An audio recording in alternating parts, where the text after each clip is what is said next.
Welcome back, League fans. In Game 1 of Tempo Storm versus Delta Fox, we saw a pretty interesting draft from Tempo Storm overall, which was... this is a team with Quas, so I guess how interesting can it be? Yeah, I mean, pretty interesting. I mean, we saw a pretty interesting one last game in the Gold Coin United series. This time, Hatrix picks Nautilus mid to counter a Zed pick, while Quas also took Vladimir blind, giving Brandini the Camille.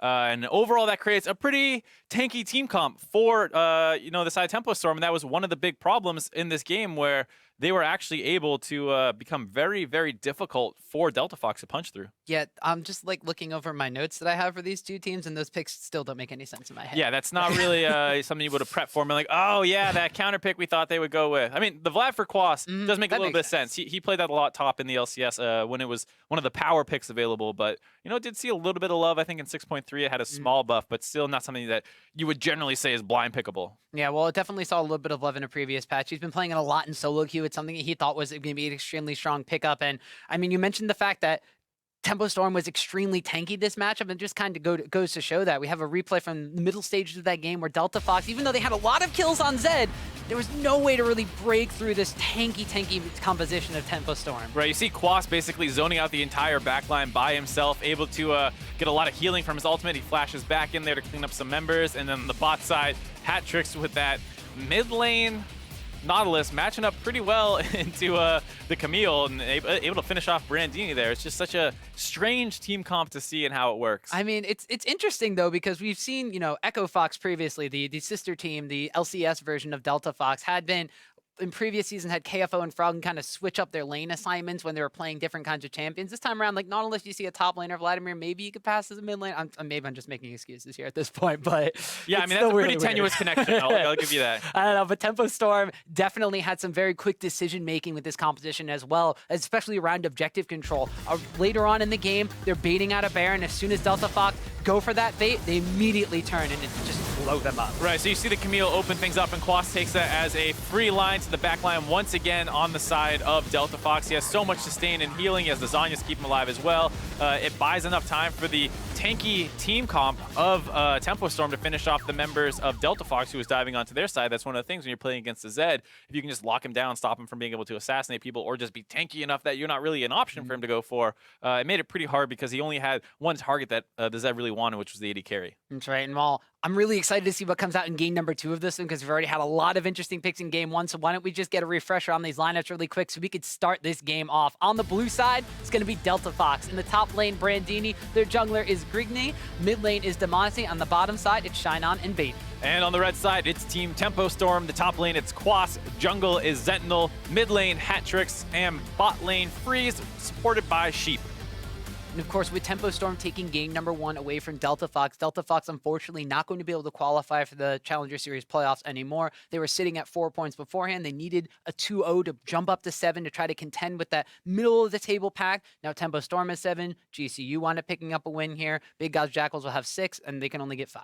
Right, so that locks in Tempo Storm as well as Big God Jackals, like you're saying. Those two teams are now qualified as well for the playoffs, and now it's just about trying to figure out where all the seeding goes, because there are still a ton of places that people could end up. So we'll have to see as the next 2 series kind of play out for us tonight in the Challenger Series. Yeah, and Delta Fox could be playing spoiler for multiple teams in this instance, specifically Tempo Storm, who they were matched up against here. And it does look like that Delta Fox had enough of Quas's tricks. They're banning Vladimir and Alawi right away from it. I mean, it's such a weird draft when you lose something like that, because you're like, do we ban that stuff? I mean, it's not really meta. It's not super strong. If we don't take the Zed, do we need to worry about Nautilus mid? Is this like something he's going to play again? So it can be very difficult after a game like that to kind of recenter yourselves and figure out what you want to do moving into game 2. It looks like Delta Fox does want to deal with some of the weirder stuff you can see coming out of Quas with those 2 bans, like you said. Tempo Storm banning out a lot more of the general power picks. We see the Jace ban, often considered one of the best solo laners in either top or mid currently, as well as Rengar still being a menace in the jungle. What's really interesting to see that when you go up against a team like Tempo Storm, who has a lot of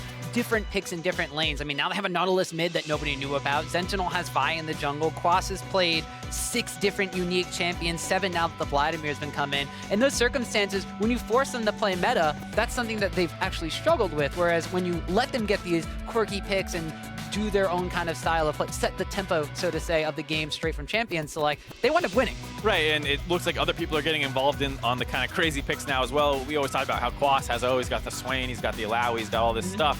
Then you see Hattrix put out the Nautilus mid and not even build it that different, because I mean Nautilus is one of those tanks who used to be able to actually be built AP pretty heavily. The all-in potential at 6 was actually pretty crazy, but that was not really the build he went for. Just wanted to be a tanky frontliner and make it just impossible for Zed to target him. Well, in seasons past, there had been that CZ Rot portal mid lane with the maybe banner of command going onto that Nautilus. It didn't even go for that. He just went for just basically straight up top lane tank Nautilus, which is why I was mentioning that it was kind of a bit of a role situation, although he did just wind up going against the AD champion and Zed in the mid lane. But with the last ban coming in as Rise, there is going to be a standard first pickup here. The Varus, already seen priority in the previous series between Team Gates and Goldcoin United, going to be picked up first here for Delta Fox. Yep, not too big of a surprise there. Tempo Storm also grabbing the Malzahar, another strong pick we saw in the previous game where Goldcoin United was able to use that to lock down not only assassins, but just get pickoffs with it. Once again, comboing with the Ashe. Such a difficult bot lane to deal with at 6. So much chain CC potential, a lot of damage as well. We'll need to see what Delta Fox wants to do to deal with that in the support position. Not many things, just hard counter.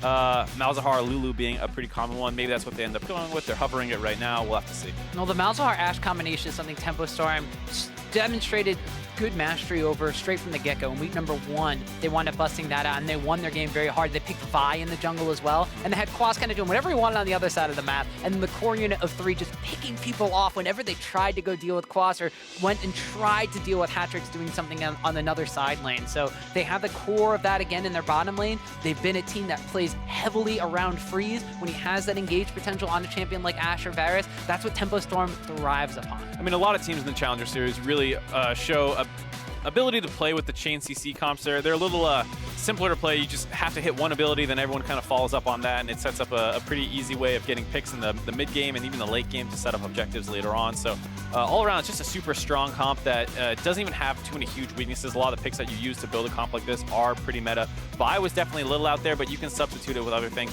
Elise being an example of that. Yep. Yeah, so she, of course, you mentioned in the previous series, just the early gank potential she has, being able to stun somebody up with a cocoon for an early lane gank. That could be something that we can see coming out from Sentinel.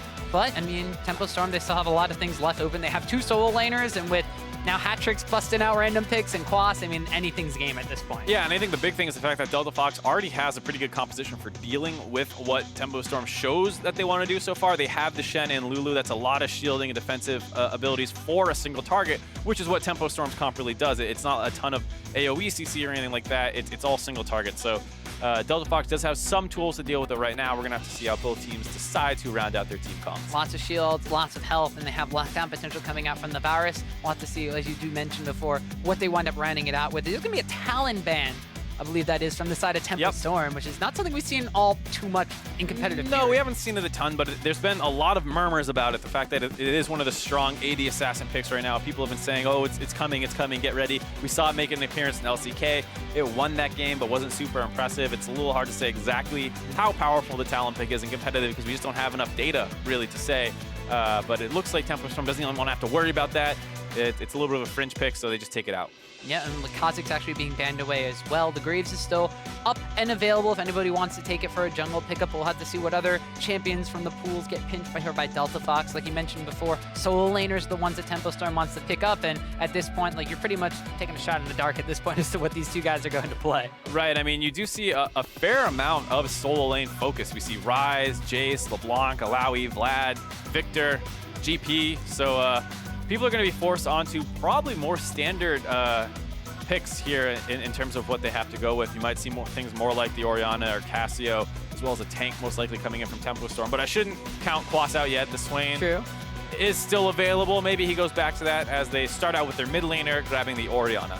Yeah, well, Orianna being picked up, a relatively safe addition, although it does have the command shockwave to provide a little bit of extra CC. The Graves going to be locked in on the other side for Delta Fox. That still leaves a lot of things open. Camille has been left open. That could be something that Quas goes for. He's been akin to play the Scion as well as one of his more played tanks in the top lane, as the Syndra's actually going to be locked in. Syndra's a champion that we actually haven't seen all too often, despite her not really seeing any sort of tweaks whatsoever.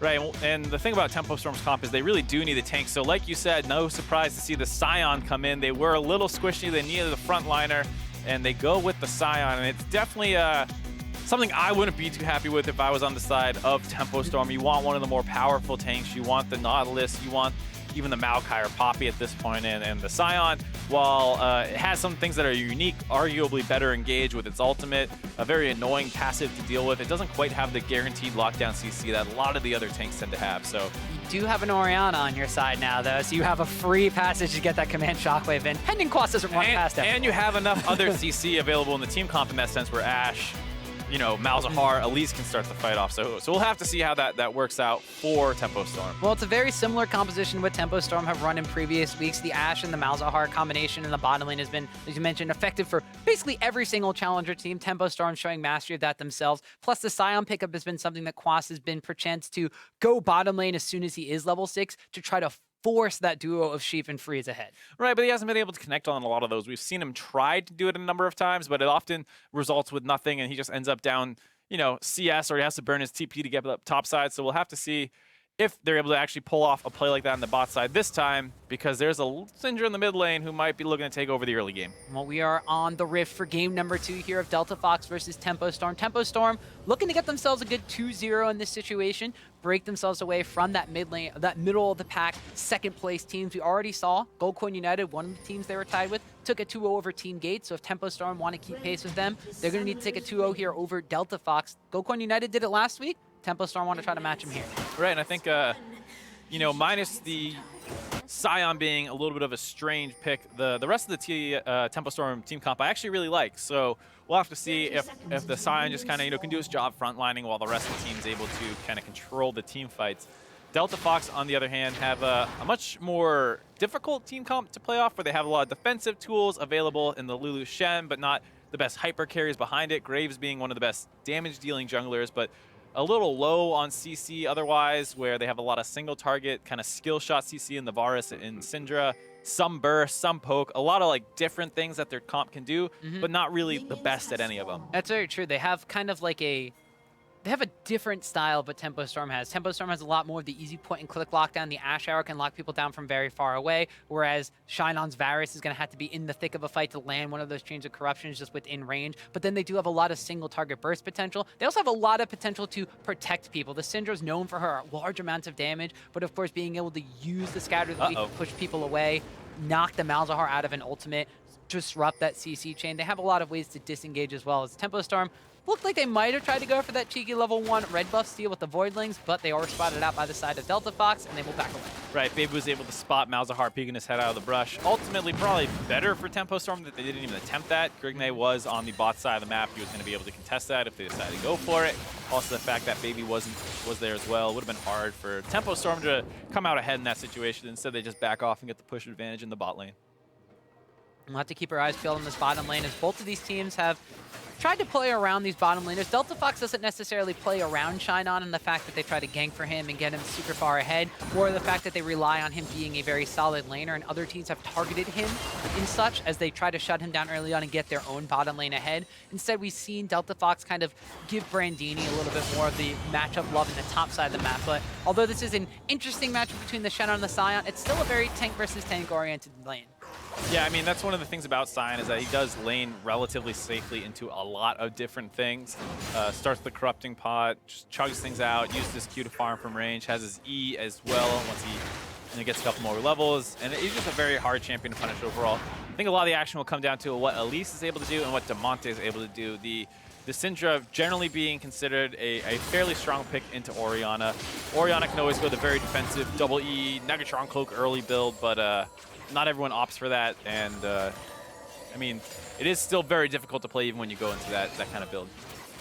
Yeah, so we'll see where the first kind of map movements and things open up on the Rift in this game here. Tempo Storm have been known to play, I mean, I kind of feel like this is in the chance for most of the top challenger teams. Play a little bit slowly, although a little bit more bully-oriented on the bottom side of the map, as Baby taking a lot of pain there as the Prolific Visions and the Voidling just chased away that Lulu pick. I feel like the amount of times that I see the Lulu counter pick and the Malzahar not work out is oddly high. I mean, a lot of people, they try, you know, you have to auto-attack to kill the Voidlings very quickly, but then you get the Malefic Visions on you, and then there's an extra one, and now you can't kill one, and you just end up getting chunked out really hard, which is what we just saw there. So I'm not too impressed with the Lulu counter pick overall, though I understand the idea of it. Ooh, Quas using the teleport, baits in the taunt there from Brandini. Actually doesn't wind up landing it. The last tower taunt's going to land, and that's going to be a kill gifted over to Sion. Quas with a first blood. That's a very surprising turret dive to go for. Level 4, just 4 minutes into the game against a relatively healthy Sion, who even if you kill him,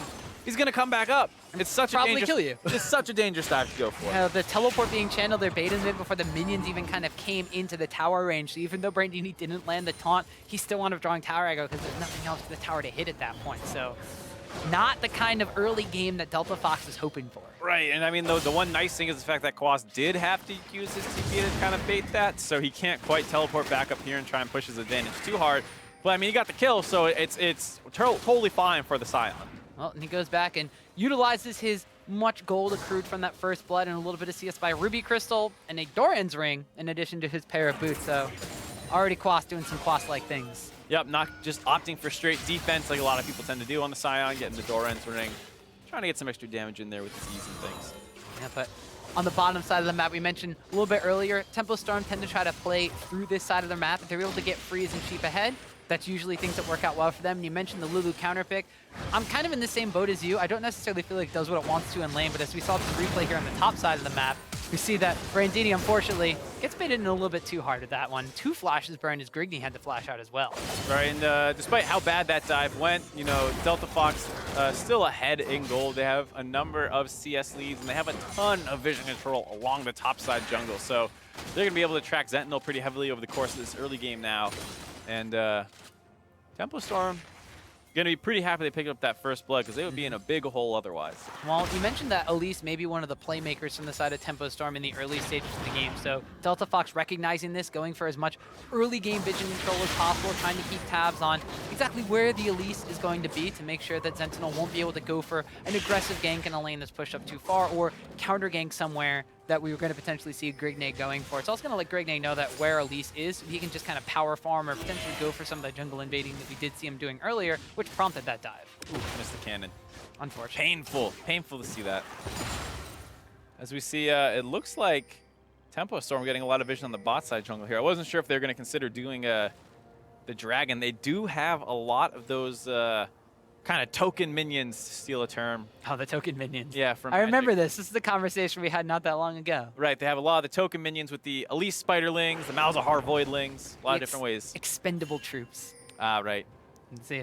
The Voidlings keep coming back too. And Elise, I guess she could refresh her Spiderlings if she rotates between human form and spider form with enough spells in between. But it looks like they may be posturing for a little bit of aggression on the bottom side of the map. Doesn't look like it's the dragon they set their sights on, but it may be the bottom lane of Delta Fox as we saw Orianna making her way downtown. Yeah, they're kind of splitting the map here. They know that they've given up a lot of control along the top side, I think, and so they've instead decided to focus more on the bot side.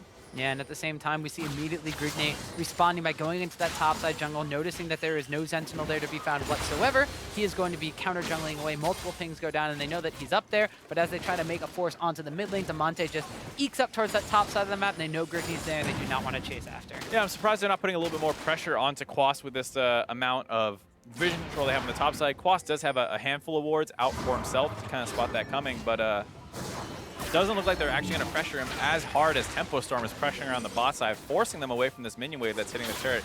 And now Tempo Storm's actually going to try and chunk this one out and take the first turret of the game just before 8 minutes in. Well, this kind of lines up what we were talking about before. Teams like to camp Shine on and get him out of that lane phase before he's able to kind of go toe-to-toe or accrue some of these CS advantages. Tempo Storm likes to play around freeze. When they open up that Enchanted Crystal Arrow, he's level 6. They start immediately pushing down that tower, trying to make, you know, Freeze, who has that experience, who has the ability to call out when he's going to fire that arrow and lock people down, unlock him on the map. They do want to getting the solo First Blood gold over to him as well from that tower, so that's going to be Freeze getting a large chunk of advantage, not just in CS, but the gold. And right, Hatrix was kind of forced away from his mid turret there, losing a little bit of CS himself, falling even further behind the matchup, but they're not able to actually trade that much damage back onto the turret. Now Damonte caught a little bit out of position. Sheep doesn't quite have his ultimate yet to lock him down for a steam collapse. So Delta Fox is also kind of in range to stop this. The flash away from the command shockwave. Shen's going to wind up coming in here. The taunt and the flash afterwards. Hatrix is going to get locked up and taken down. That's going to be a kill picked up for Delta Fox as Tempo Storm tried to get a little too aggressive, stealing that red buff away. Yeah, they looked for a little bit too much there. The fact that they did not have 6 on a lot of their picks stopped them from being able to get an actual pick off there. And now we see Quas teleporting him from behind, uses ultimate. The Scion charges in, he jumps down onto Grignate. He's gonna wind up getting the heal out as well. He's gonna stay alive from that one, but that's Quas's teleport, Quas's ultimate being burned right there. And that's going to be at least forcing away Delta Fox from this mid lane tower. Yeah, mostly a defensive usage of Quas's abilities there. Maybe a little excessive, as they are able to force Delta Fox away, so you can't criticize it too much. And now Tempo Storm, with a lot of Delta Fox recalling, might be forcing onto this dragon, using a lot of those creatures to tank the dragon up for them, like we were saying. Well, the token expendable minions will be put to good use here as they do dissuade Delta Fox from pressuring that mid lane tower because they force them back away. Even though they are the ones that wind up giving up a kill in the enemy side of the jungle, they are keeping pace with their game plan and are going to wind up reset. Eventually taking down this Battle Drake. Yeah, they gotta be a little worried. They don't have too much vision in the bottom anymore, but doesn't have a lot of mana, so. Yeah, Sheep comes back in, drops a couple more Voidlings to help secure it, and there they go. Tempo Storm grabbing the first dragon of the game. It's a Mountain Dragon. Next one up, gonna be a Cloud Drake, but Tempo Storm is starting to move all around the map. They're sending Freeze up to the top lane now. So map movements from Tempo Storm, sending the duo lane to the top, giving Orianna over her blue buff, and this is kind of, this is Tempo Storm doing what they like to do. They're not necessarily ahead in gold, but they do seem to be ahead on map pressure, and this is something we see a lot out of Tempo Storm. They eventually convert these things into advantages when you get into like the 20 to 25 minute point in the game, like the second or third dragon spawn, when Baron starts to become a thing on the map. That's where Tempo Storm really kind of picks up the pace a little bit, but Delta Fox has also been a team where they do thrive in some of these longer stage games. They do also thrive in some of these more objective-oriented fights, and when they're the one with the Shen on your team and have the potential for that double global, that could be something they could play into what their team composition wants them to do. Right, and I think the big thing for Delta Fox is, despite how much good vision control they had along the top side, they weren't able to convert it into any tangible pressure the same way that Tempo Storm was able to use that to pair up their mid and jungle and force around the bot side. You didn't see the same thing out of Delta Fox pairing up and moving around the top side, especially given the fact that you have the Syndra. You think that's a bigger dive threat. And so it created a really mismatched kind of game where you see the bot lane really ahead for Tempo Storm because that's where they put their pressure, but Delta Fox ahead in the mid lane because Damonte just stayed there and continued pressuring around mid. Right, Damonte's been able to get serious CS advantage over Hatrix in the mid lane, but also looking at the gold count, because we've had Grignate constantly invading that top side of the jungle that was littered with Delta Fox wards earlier on, he has about a 600 gold lead over his counterpart in Sentinel. So while Sentinel is on the bottom, applying pressure, getting freeze, that solo gold, as you can see his gold advantage extremely large over Shinon. That's gold that Grignate was able to pick up on the opposite side of the map, and that's where kind of the deficit has been closed at this point for Delta Fox. And now we're going to have to see what teams are able to do as they have basically swapped the map over. We see the Syndra stun hit Hatrix there, stun him up with Grignate, maybe in range to help collapse. Not going to actually get anything done. And we forces the ghost out of Hatrix, though. Yeah, a little surprising to see that. I guess Hatrix just wanted to play it safe. Spooked him. Scare him a little bit. But we see, like I said, you see kind of this weird standard laning with the bot lane on the top side. Both teams just waiting for their globals to come up. Brandini's ultimate is now available. They have a small window where maybe they can use this TP advantage, but it's hard to force around Tempo Storm's bot lane, who's stronger currently. It's also hard to force that teleport advantage over a team that has the lockdown potential of Tempo Storm with the Ashe and the Malzahar, and then the Elise if you wind up getting collapsed on from there. So it looks like that Delta Fox maybe content to kind of stall this one out just a little bit longer. Tempo Storm at the same exact time. They got the first tower down extremely early for Freeze. They said they normally like to unlock him and utilize an Enchanter Crystal Arrow to make picks on the map and then start pressuring towers because of that. But because of how early they did this, he didn't actually finish his Essence Reaver yet, so he doesn't necessarily have a fully completed item. So his damage isn't quite there, but the damage on the Grignate certainly is. They stepped a little too far forward to try to get that tower. Now the Enchanter Crystal Arrow comes in to lock down on the baby. That's going to be a double kill picked up for Zentil, and the Elise was behind, but not after those. That was a great play by Tempo Storm, actually. Delta Fox goes with their pressure from the top side, trying to bring it mid and start forcing down the mid turret. We see that Quas actually had a push advantage over Brandini in the bot lane, and even though he doesn't have the teleport advantage to match, he roams up from the bot side, and then we see that dangerous chain CC combo. Now that Malzahar is 6, he's able to flash onto Grignate, lock him down right in front of the turret, giving Tempo Storm a target to focus down while Quas zones away the backside of Delta Fox. We'll take another look at this one. Here we see that roam come in right as we see, like we said, the chain CC hitting Grignate. So he gets down, and the rest of Delta Fox can't help him out, and then the Ashe Arrow comes from far away. more chain CC, and a great usage of their comp there by Team Tempo Storm. Well, you painted the story to set that one up. They have the lockdown potential on Tempo Storm. If Delta Fox steps a little bit too far out of line, you have to be extremely careful of being collapsed on just like that. And because of that opportunity in the mid lane, they rotate up towards the top lane where they had their dual lane already shoving away. Freeze actually didn't even have to step in for that fight. He shot the Enchanted Crystal Arrow. They knocked down the second tower of the game for Tempo Storm. The greedy player's favorite 80 carry Ash. You just shoot that arrow from somewhere and be like, there, I helped. Hey, man, I did my job. As long as you can hit that arrow, you've earned all that farm. That's true. I mean, he got them that second kill onto Baby there. He said, there's your 300 gold. I'm going to go get mine. See, that's why I don't play Ash that much, because I need to hit those arrows. I can't do that. No freeze. Yes, that's what do you play? I play Jinx. Jinx, oh yeah. I right click and the lazy mans. I put rocket form on. A move, A move. Listen, man, it's all about the pentakills. That's all I care about. But Tempo Storm have set their sights on potentially getting a 2-0 against Delta Fox here. As you mentioned at the beginning of this game, a 2-0 would tie them with Goldcoin United, who are sitting at 9 points, currently in first place. We still have E United and Big Gods Shackles to play after this matchup, so standings could shift around. But Tempo Storm, if they want to keep pace with the rest of the teams that were tied in second place, they're going to want to try to seal a deal against Delta Fox here. Well, they have to be careful because Delta Fox is pushing up mid lane once again, trying to force, but Fox is coming in the backside. They open up onto Shine On. The chain CC combo again. He's dead instantly. Yeah, the Varus just gets melted by all that chain CC, and now Tempo Storm trying to chase down a little bit more. Brandini kind of comes in from the side, but this is a 4v4 situation. Freeze actually hasn't joined up for the fight. No Enchanted Crystal Arrow left after that, but the command shockwave is going to drag Brandini back in. The Voidling's chasing him down. They want to bite out of Shen, but he's not going to wind up finding it. Tempo Storm look like they may just rotate towards this mid lane and put pressure on the tower. Another group up forced by Tempo Storm around the mid lane. Delta Fox does a good job of trying to set these kind of plays up, but then they always end up with one member getting isolated out by that single target CC of Tempo Storm, and it's just too hard to win a fight from that position.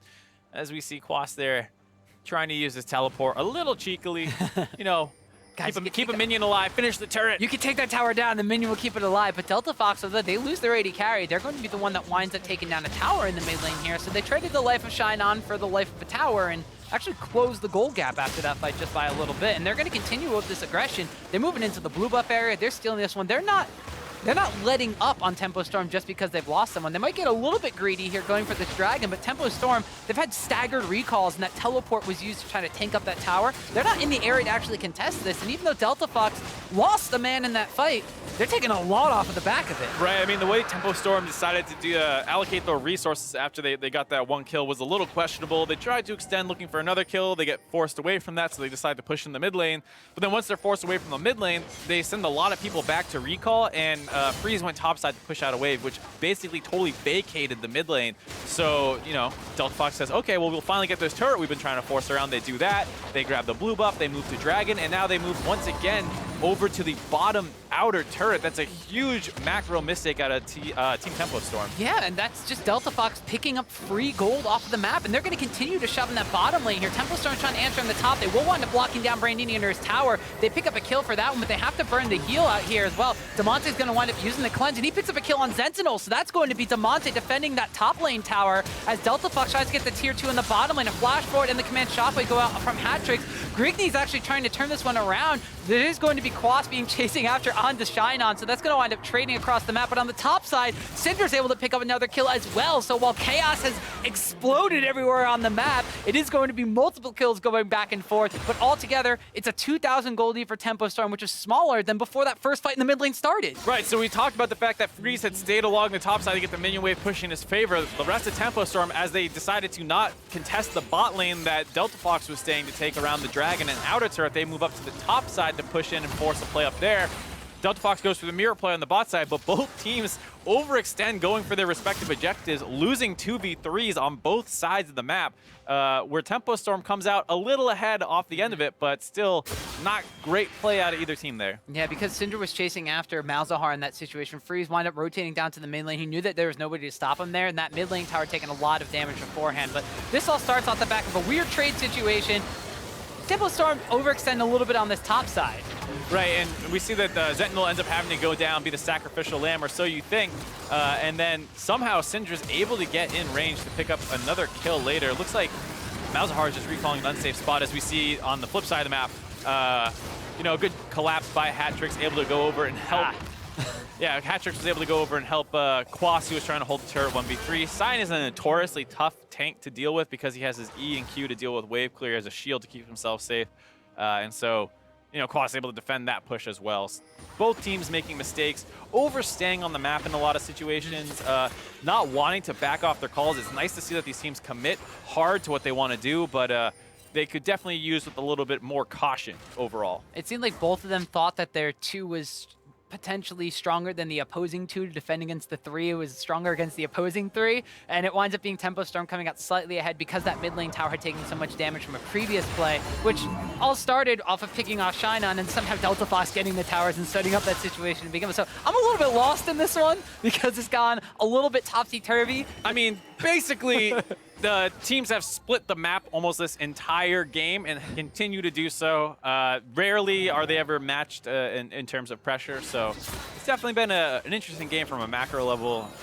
Both teams showing that they understand mostly what their team comps want to do, but still making some mistakes as well. So committing to what they want to do, but not necessarily respecting what their opponents want to do has gotten them into some sticky situations as things have, I guess, settled down into the way that they were before, is we see duo laners against duo laners, tanks against tanks, and mid laners kind of clearing out waves here and there across the map. As you know, this tanky Quas in the now on the bottom side of the map is 2-0 and 3, and it looks like there might be a collapse coming in from Tempo Storm. Quas has kind of prepped this wave to push on up, but Delta Fox say, hey man, saw this last series, let's all go into the bottom lane. Clear out a couple of waves here. The poke coming out from Tempo Storm is pretty decent. The command shockwave only winds up landing on 1, and that's going to be Grigny. Brandini, in the meantime, will go back and heal. He has Stand United, has this teleport available. Delta Fox are going to give chase to Tempo Storm, but Tempo Storm don't look like they're going to go forward too far. Grigny, though, there's no real team with him there. The Malzahar ultimate gets channeled, but he's going back in with the Shen Stand United. A flash taunt will not lock down on anybody as the repel comes out from Elise. Now Brandini's kind of stuck out by himself. The Wild Growth has to get used onto the tank, but he's barely going to stay alive. Now they're chasing after Quas, but he's going to use the ultimate just to get himself out of there. Collateral damage comes in as well. Freeze in the meantime, he's kind of caught out here. Freeze is going to have to flash away. The Enchanted Crystal Arrow gets used onto Demonte, but Demonte will flash after,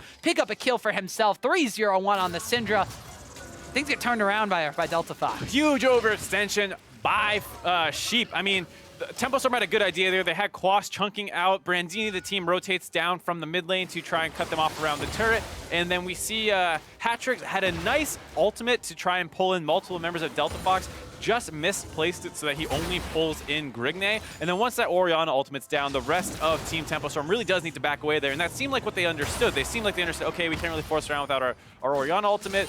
Brandini, like you said, has his ultimate available. I'm sure he'll rejoin after he heals up. But then for some reason, Sheep decides to try and open up on Grigny, thinking maybe he's mispositioned. He drops the Malzahar ult, but the rest of the team is not there to collapse on it. And it just sets up Delta Fox to be able to get a scrappy fight and a kill onto Freeze. Yeah, and there was an interesting situation where Freeze kind of cut off from the rest of his team in that situation. We said, you know, it's the good AD carry just able to shoot the Enchanted Crystal Arrow from across the map and say that was his team fight contribution. But at this point in time, when the Orianna Shockwave is down, he's the main damage on Tempo Storm after that. Right, I mean, it was just the kind of thing where you need to realize your cooldowns are no longer available. You have to back off and respect those timers. Tempo Storm not really doing that. Some of the members did, which made it even worse, because it's one thing to you know, make a bad call, but one thing to not even be totally committed to it. So that's why their formation was all out of sync, and people were going in one at a time, and that was a huge mistake by them. Not too bad though, because Delta Fox couldn't really grab any objectives off of it. It was a play that happened deep in Delta Fox's side, so not the worst thing for Tempo Storm, but they're gonna have to clean their play up as we move further into this mid game. Yeah, and that of course means that Delta Fox is able to establish a little bit more control over the map. They get the top side of their own jungle kind of warded up. They're trying to clear out the bottom side as well. So Tempo Storm, any of that forward map pressure that they have gotten while pushing out is kind of going to be contested now by Delta Fox. However, it has not reached the Dragon Pit area, so it looks like Tempo Storm might be grabbing the second dragon for themselves in this game. It's going to be a Cloud Drake, might be the most effective thing, but if they're going to continue running around the map in these circumstances, a little extra move speed won't hurt. Yeah, there's been a lot of these kind of trade situations, and that's one of the times that the Cloud Drake can become very useful, either collapsing on what the other team's attempting to trade with you, or just speeding you up in the trade itself. Well, it actually matches the Cloud Drake that Delta Fox has, so now they're equally as fast in these trades. Right, well that's why it's important to make sure the other team doesn't get one, because if they get two up on you, then you're in trouble. Yeah, then you're very slow. Well, Delta Fox now pushing up that top side vision control, their own jungle, trying to get a little bit more established onto the main objective on the map now, which has been Baron Nashor. It spawned about 3 minutes ago. That would be something that both of these teams definitely going to be looking to take. Tempo Storm, that was the way they ended game number 1. The very good Baron bait onto the side of Delta Foxes. Now it looks like Brandini getting a little bit the better of Sion in the bottom lane here. Quas taking a bit of damage here. Has picked up that Tiamat for the side of Brandini. Sion, on the other hand, going for very straight tank build. The 2-0 and 3 on Quas. Looks like he might have a little bit of gold in his pocket to spend still.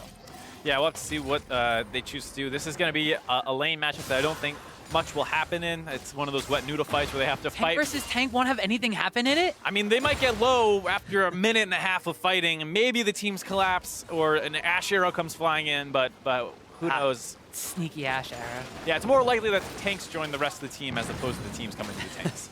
I don't know. We've seen that happen before. It has happened series before. as well. It happened this game.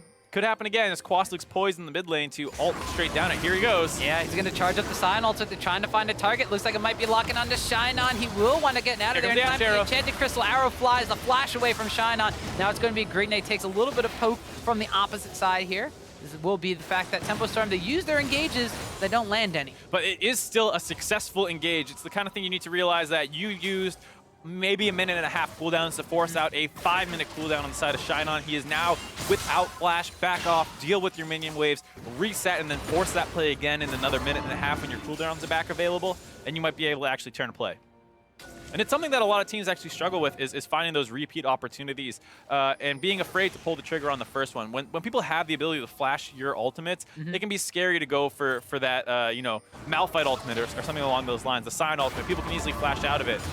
But you do need to pull that trigger and force out those summoners, because if you never do, they'll always have them. You'll always be scared. Well, a good example is also capitalizing on those summoners being down. We saw Goldcoin United burning multiple spells from Team Gates in the first game of our first series, and they never revisited that bottom lane, and Team Gates were actually able to go even. So while they burned those summoner spells, like you mentioned, once like those minute cooldowns come back up from Tempo Storm, they have a very open window there where if they were able to capitalize on the summoner spells being burned, they could go for Baron, they could go for more tower pushes. You need to be able to translate all of those small advantages into something that is very, very large on the map, which has kind of been something that Tempo Storm has been struggling with for most of the Challenger series.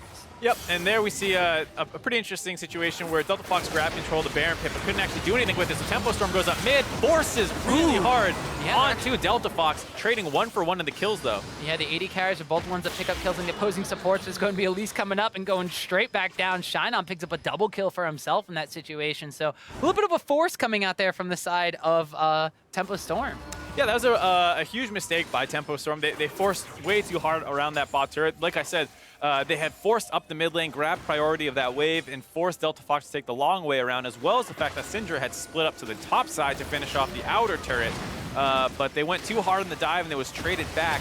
And now Delta Fox going for Baron. Risky. Grigney's really low. The teleport was channeled in by Quas. He wants to come around the side. The ultimate's being channeled. He comes in, doesn't actually land on anybody. The Baron's still about half HP. Delta Fox is going to be able to finish this one. Hat-tricks in the meantime, getting a lot of damage down on Orianna. Freeze is coming in as well. Delta Fox tries to escape, but Shinon's going to wind up going down, and things have gone tragic for Delta Fox. They try to sneak the Baron. They get found out. Grigney's going to fall. They're forcing away Brandini. It looks like he is going to find some friends, maybe able to get away from this one, but that's 2 kills picked up there. Oh, Ash arrow lands. Ooh, instant cleanse. Yeah, that looked clean. That's what you like to see. Unfortunately, the rest of the play was not clean from Delta Fox. Not at all. Now it's Tempo Storm's turn to try and force hard around the Baron. They still have all 5 members available. There's no smite on the side of Delta Fox. It's basically impossible to contest this, so Tempo Storm is going to grab the first Baron of the game 27 minutes in. Well, this is Tempo Storm capitalizing on a mistake from Delta Fox. We thought Delta Fox was capitalizing on the mistake from Tempo Storm in the mid lane.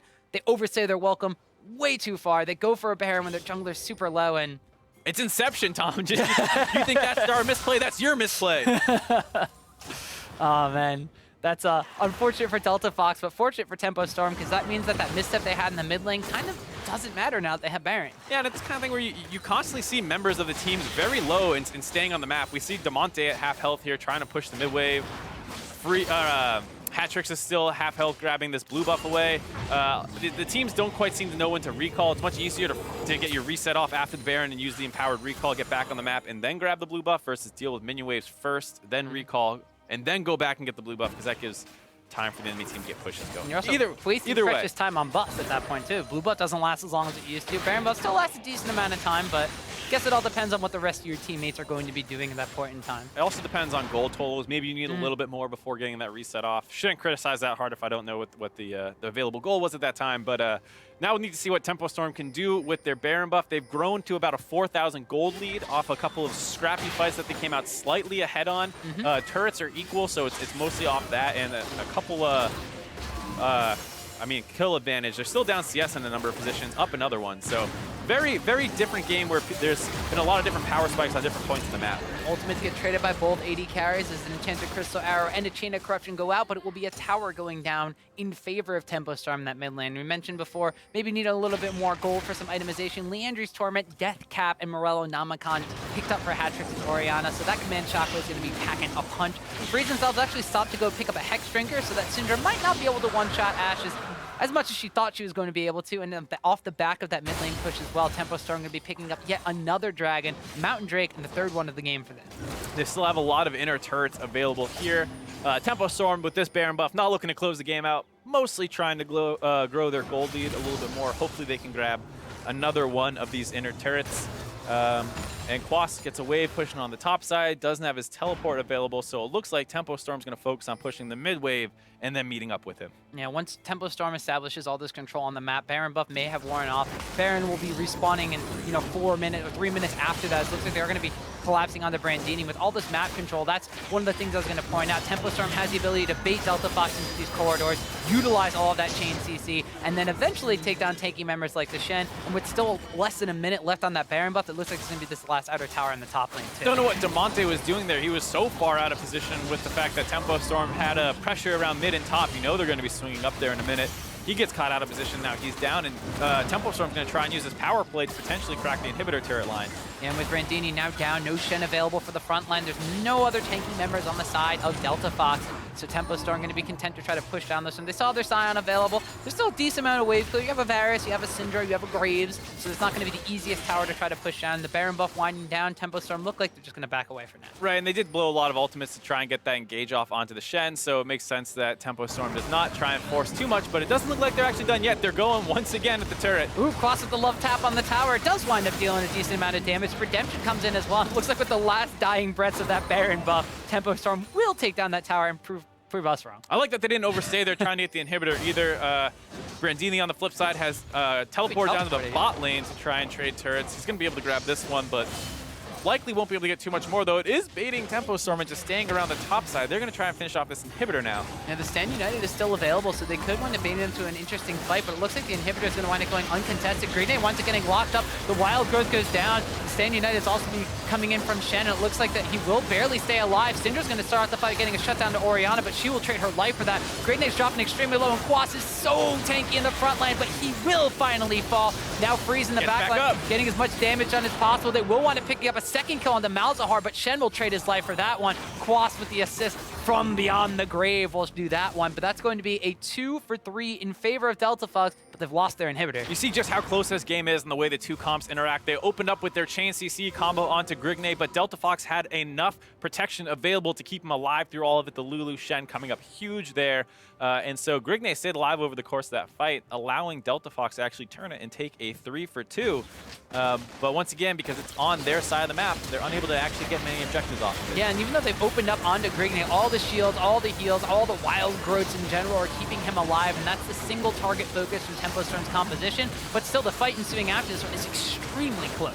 Yeah, and the big thing here is the fact that Shinon was relatively untouched over the course of this fight, able to hit a couple squishier members on the side of Tempo Storm. This is one of the things that makes Varus so useful in this current meta is the fact that he doesn't always need to hit the front line first. He can actually snipe his Qs through the targets and try and get damage onto other members. So even though he has auto and Quas a lot, he can also hit other people and contribute to killing out backline. So that's one of the reasons why hat-trick is able to fall so fast in that fight. Right, I mean, we definitely saw Demonte get a little aggressive in his positioning in terms of trying to finish off hat-tricks, but it is important to finish off the Orianna, one of the big consistent DPS threats in the fight, because if those shields keep coming in over and over and over for Quas, it can be very hard for Delta Fox to win the team fight. Delta Fox, although they've lost their inhibitor, looking to push out a little bit from their own base into this mid lane area. They are down, but they are not quite out. They are, however, out of the Challenger Series playoffs, but still looking to push spoiler here against Tempo Storm. I'm just giving facts. Too real, Tom. Too real. I'm just giving facts, man. I don't go for those alternative facts on this Challenger stream. I just do the real ones. Yeah. Anyways, Tempo Storm, they're still sitting at a 6,000 gold lead, still moving around the map decently well. They pick up their last outer turret. They still have the top inhibitor down.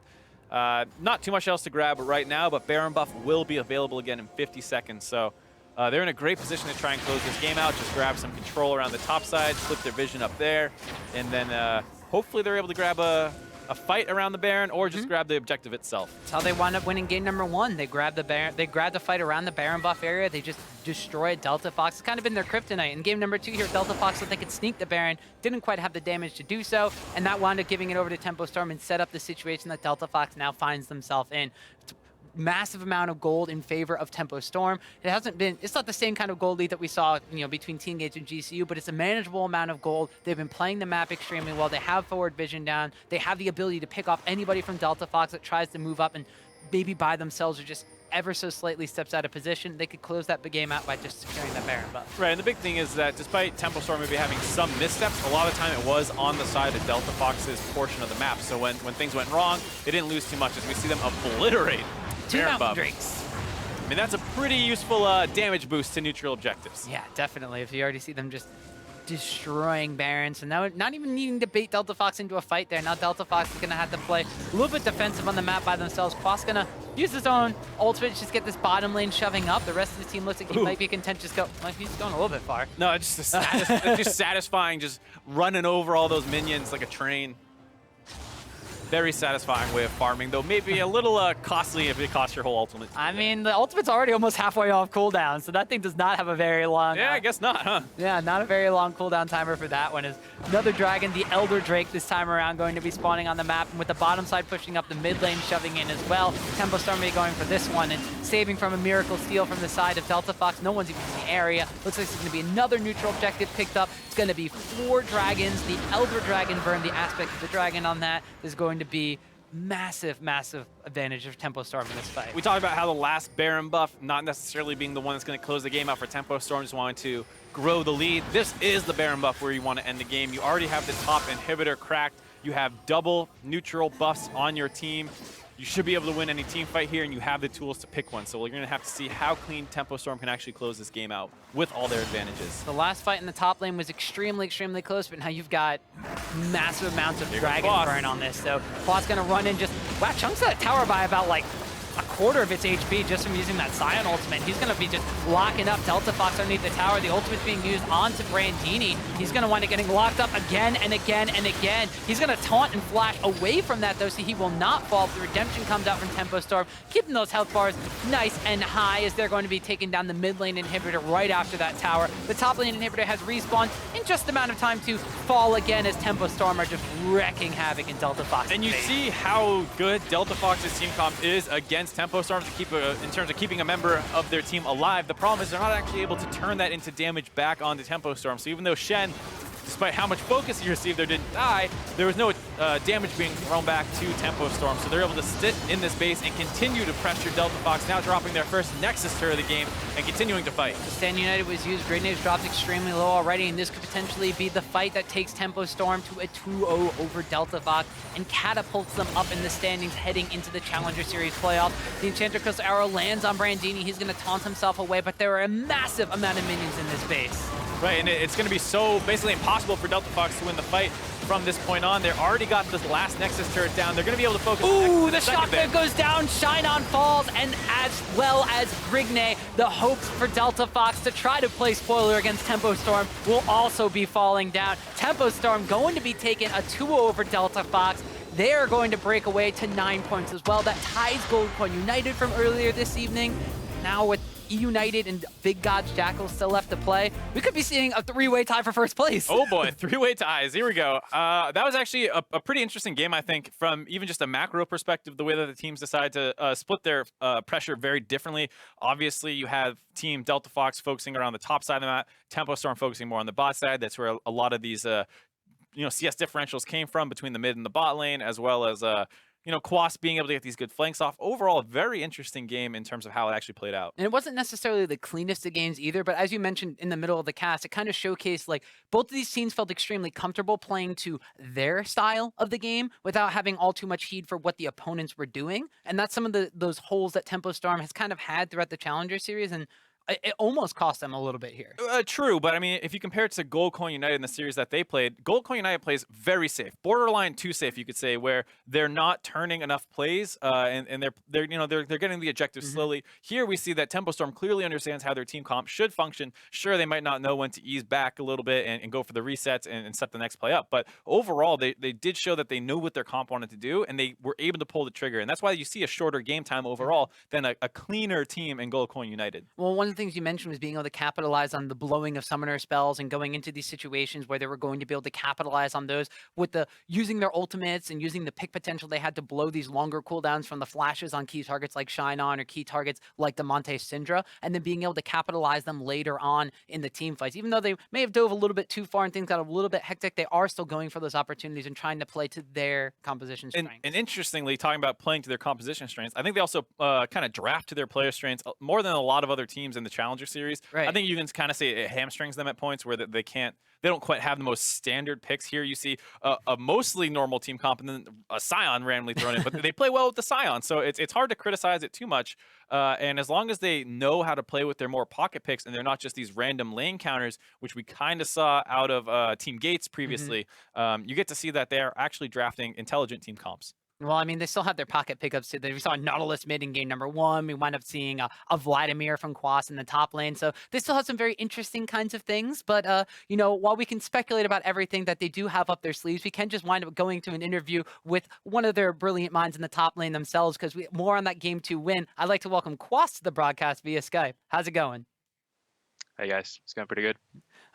First off, want to say congratulations on the 2 over Delta Fox, and that solidifies your guys' spot in the playoffs. How does that feel? Feels really good. Definitely felt the stress and the pressure coming into this match, and yeah, I'm pretty happy we were able to perform. Yeah, really happy to see you guys get into the playoffs, Quas. I hope you're doing well, buddy. I got to talk a little bit about the draft for you guys, because we've been kind of talking about it with different members of your team over the course of the weeks in the Challenger Series about how it's always been a little bit of a struggle to find out exactly how to incorporate your picks into the rest of the team comp. But I think especially in Game 2, we saw just how effective that can be when you're able to play the picks that you're most comfortable on. You had a number of really strong sign engages. So do you feel like you guys are finally hitting your stride with these more pocket picks? Yeah, I think we're definitely making use of my champion pool, and we're finding suitable strategies for every pick that I have. So I'm pretty happy with how the team is shaping up. Yeah, and then also we caught a little bit of Game 1 where you had the Vladimir and the Nautilus mid. It feels like the rest of your team might finally be getting involved in these kind of crazy pocket picks. Was this at all inspired by you, or was this totally just hat tricks? Nah, yeah, I think it was the rest of the team. They were complaining that we don't play tanks, so I guess they just adapted. Yeah, you got to get a tank anywhere you can. If it's the mid lane, then it's the mid lane. Well, we've been able to talk to a couple members of your team before. We talked to Freeze specifically, and he said that he was using this to kind of like reset himself as a pro player, as a competitive player. You yourself have been in the LCS multiple times, and now you're back in the Challenger scene. How have you as a player kind of viewed this opportunity in your time on Tempo Storm to grow as an individual? I think my time on Tempo Storm would be more of my shot calling potential, more of a later position, since I have a lot of experience compared to some of the players in the roster, and I feel like I can be the one that steps up and provides something that I haven't really done in previous teams. So yeah. Cool, and I think especially in Game 2, you guys showed that you had a lot of plays that you were forcing over and over, and you definitely play faster than some of the other teams in the Challenger Series. We watched Gold Coin United earlier in the night, and they play a much slower style. Is this something that you guys actively look for, or is it just something that kind of happens with your team naturally, where you play a faster paced game? I think it just depends on what champions we're playing and how we're feeling, like the confidence levels in terms of certain fights and stuff. But yeah, I don't think we have a specific type of faster play style or anything. That definitely makes you guys one of the more dangerous teams in the Challenger Series. You guys will qualify for the playoffs. Goldcoin United qualified earlier, and we were talking to Santorin. He said that your guys' unique champion pools definitely make you a contender in the playoff picture. I mean, you guys have qualified. We already have a couple other teams locked in. E United, Goldcoin United, and Big Gods actually are going to qualify as well. Who do you guys actually have your sights set on heading into the playoffs as a team that you feel like you need to be able to beat? Well, to be honest, I don't think there's a single team that we need to be able to beat. I think there's a lot of strong teams. I think all the teams that are going to playoffs are going to be pretty competitive just from based on scrims. So yeah, we definitely have to step up and be really solid coming into the matches. All right. Well, congratulations on your win tonight with your 2-0. You guys have solidified your spot in playoffs, and congratulations. Thank you very much. And while Quas has been able to join us for an interview and that series is complete, we still have at least one more league match on our hands. We could have tiebreakers. At least one more. So it's at least one more. We're going to be heading into the game between E United and Big Gods Jackals. Game number 2 of that series coming up after the break. So guys, don't go anywhere. Flash away from the command shockwave. Shen's going to wind up coming in here. The taunt and the flash afterwards. Hatrick's going to get locked up and taken down. So his damage isn't quite there, but the damage on the Grignac certainly is. They stepped a little too far forward to try to get that tower. Now the Enchanter Cristero comes in to lock down on the baby. That's going to be a double kill picked up for Zenstone. Grignac's actually trying to turn this one around. There is going to be Quas being chasing after on to Shinon, so that's going to wind up trading across the map. But on the top side, Cinder's able to pick up another kill as well. Hatrick's in the meantime getting a lot of damage down on Orianna. Freeze is coming in as well. Delta Fox tries to escape, but Shinon's going to wind up going down, and things have gone tragic for Delta Fox. They try to sneak the Baron. They get found out. Grignac's going to fall. Cinder's going to start the fight, getting a shutdown to Orianna, but she will trade her life for that. Grignac's dropping extremely low, and Quas is so tanky in the front line, but he will finally fall. Ooh, the shockwave goes down. Shinon falls, and as well as Grignac, the hopes for Delta Fox to try to play spoiler against Tempo Storm will also be falling down.